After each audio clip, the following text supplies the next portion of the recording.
Hi, beautiful people. Reverend Teresa Garcia here, and today I want to talk to you about embracing the ick or the pain or whatever kind of heaviness is going on. Now, I don't recommend sitting in this, right? And for me, embracing something is, okay, I've done the work to shift, I've meditated, I've journaled, I've done some massive reprogramming in my subconscious mind. Well, now my body is going through a massive upgrade and it feels heavy. And the mind wants to tell you it's because of failure, like something didn't work. But that is just an illusion. It is simply your ego trying to keep, or my ego in this case, trying to keep me in doubt. But what I do know is, the things that I do are law.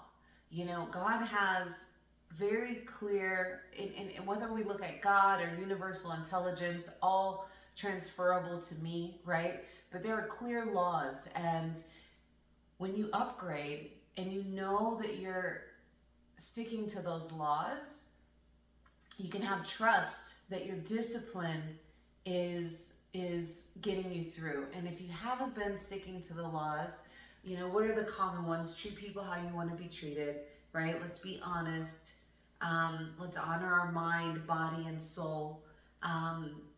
Very, very simple things. And I'm actually going to go into detail on some of the laws in a later date, because I know that in the beginning, the universal laws was really kind of like this ambiguous thing to me that felt really scary, but it's very simple. It's practicing what Jesus taught, right? And forgiving and loving one another, having compassion for yourself and for others, right? And so very simple ways of being. If you're doing those things and you're honoring your mind, body, and soul, then know that sometimes things are heavy, and that's generally when you are in that metamorphosis process, when there's the aspect of you that is dying so that the new butterfly can fly, right?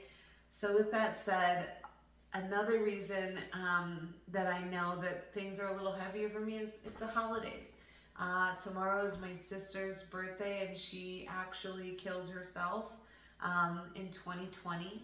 And so, it's I accept that she's dead. I've forgiven her. And, it took me years to do that because I didn't realize that when someone dies, it's really important to forgive them. Whether they kill themselves or they died suddenly or they died of sickness, there were parts of me that was angry at her for giving up.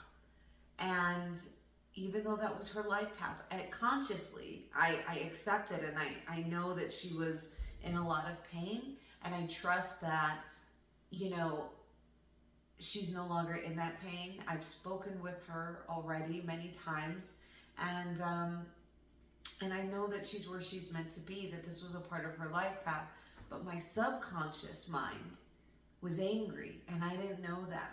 And so my subconscious mind is going in the background, and you don't hear it, right? But it's a feeling, it's a frequency that is always emitting from me, carrying around this heaviness. And forgiveness is a really big deal. If our heart isn't lighter than a feather, we cannot access the kingdom of heaven. And the kingdom of heaven is here and now. Here and now. It requires us to be in a state of peace.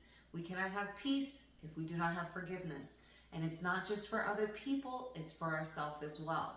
So with that being said, yes, I'm embracing the heaviness, but I did my forgiveness. I reprogrammed my mind, getting rid of the stinking thinking. And how do I do that? I use PSYCH-K. And I love PSYCH-K because it instantly shifts. It instantly reprograms the subconscious mind, and you feel it. And you just, instead of doing affirmations for 21 days or 30 days or longer, you can shift instantly. So a couple days ago, I did a couple hours of PSYCH-K, did a really deep dive while reading the book The Laws of Love, and I can't remember the author's name. I'm only about a quarter into it, but oh, it was so potent. When we grow up in environments that are extremely toxic, which is the majority of the people I know, Noah, you know, it shapes our perspective, and so we have to dig deep and see, what do we believe about love? What do we believe about ourselves? Oh, a bird ran into the thing.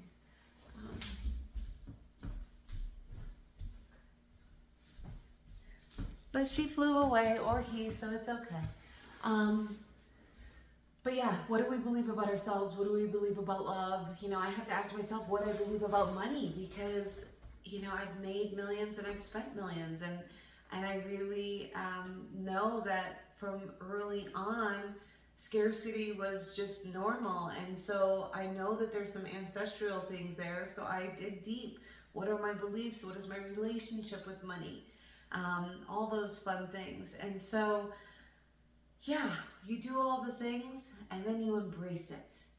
And, you know, I never stop meditating. I meditate every single day, no matter what. But now I'm just going to relax. I'm taking things easy. My to-do list, which is what I call a to-do list because it's a little more fun, is way smaller than it's been the previous couple of weeks because my energy is low. And I accept that. And I embrace it, knowing that what is coming is going to be magnetic, loving, joy-filled energy, because once I release all this heaviness, which is a process, then I'm filled with light again, right? And we are like onions, and so I've done this many, many times. I've had many rebirths, but I'm choosing, moving forward, to learn through love instead of fear, because I truly believe that when we choose to learn through love, then things are just not as intense and fearful and dramatic, right? It's like if you just listen to the messages and you take actions on them right away, the universe doesn't hit you with a 2x4 to get your attention because you're already tuned in, tapped in, and turned on. And so, yeah, I made myself some soup. I'm gonna, you know, my favorite soup was chicken noodle growing up, so I don't really do noodles that much, so I'm doing chicken and cabbage and just taking it gentle. Instead of posting every day, I'm just gonna post a few times a week until I feel the love and the joy in doing what I'm doing again. Then I can ramp up. But it's okay if you feel heavy. It's okay. My favorite thing since I was a kid, and this was from Mrs. Barnes in Kenosha, Wisconsin, she said, "This too shall pass." And I've held on to that so deeply and dearly.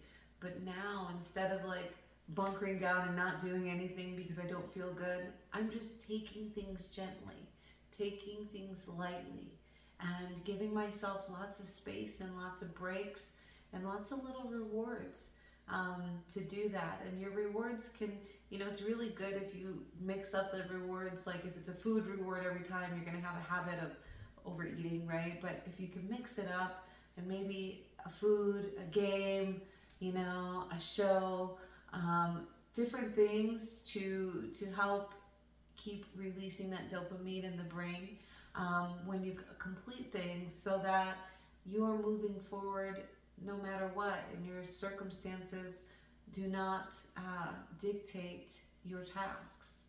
So that's my lesson for today. I hope this helps. Please let me know if there's anything I can do to support you. And please like, comment, and share below. And many blessings to you and all that you do.